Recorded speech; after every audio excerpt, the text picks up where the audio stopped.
সেই নুরুল ইসলামের সময় আসলো, উনি সৎকায়ে জারিয়া করে আজ সমাজ এবং আল্লাহর কাছে নিঃসন্দেহে তিনি স্বীকৃতি লাভ করেছেন।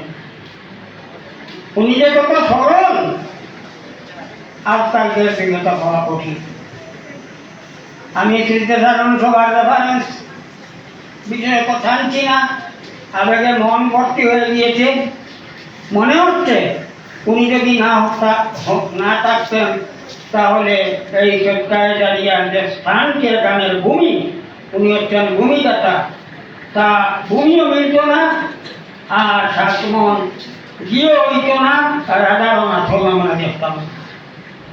হায় হায়, ওই ব্যক্তি নীরবে তার নিজ খরিদ জমি এগুলা আমাদের সন্তানাদির সৌভাগ্য করার জন্য নিমিষে ওগুলা দানপত্র করে দিয়েছেন। শুধু তার ছেলের জন্য নয়, ছেলেটার তার নিমিত্ত। আগামী দিনটিওয়ার আছে, কারণে থাকবে না, সেটা বড় কথা নয়। উনার অঞ্চলে যাচ্ছে, আমি পৃথিবীতে এসেছি মানব সেবার জন্য, তারই তাগিদে উনি তার নিজস্ব জমি দিয়েছেন।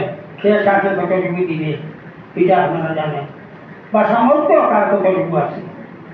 এরপরে তার বিভিন্ন সফলতার দিক আলোচনা করলে আজকে রাত্রে উঠেই যাব, দিনে তো হবেই না। কিন্তু স্মৃতিচারণ সভায় অনেক ব্যক্তি যারা আছেন, কারো সাথে উনি শৈশবের বিদ্যায় জড়িত, কারো সহিত যৌবনে, কারো সহিত বার্ধক্যে, প্রত্যেকের হৃদয়ে অগ্নির মতো অগ্নিপাত হইতেছে বক্তব্য রাখার জন্য। তাই আমি বিশদভাবে কিছু না বলে এই স্মৃতিচারণ সভায় আজকের এই সমাপ্তির পরেও একটা কিছু আমার সেই কলিগের ইয়ে পরামর্শ দিয়েছি। প্রিন্সিপালতা জানেন না, আমরা তার সেই স্মরণিকার একটা মেমোরেন্ডাম করে আমরা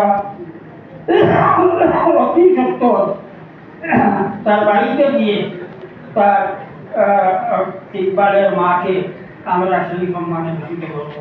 ওটা আমি ডিসিশন নিয়ে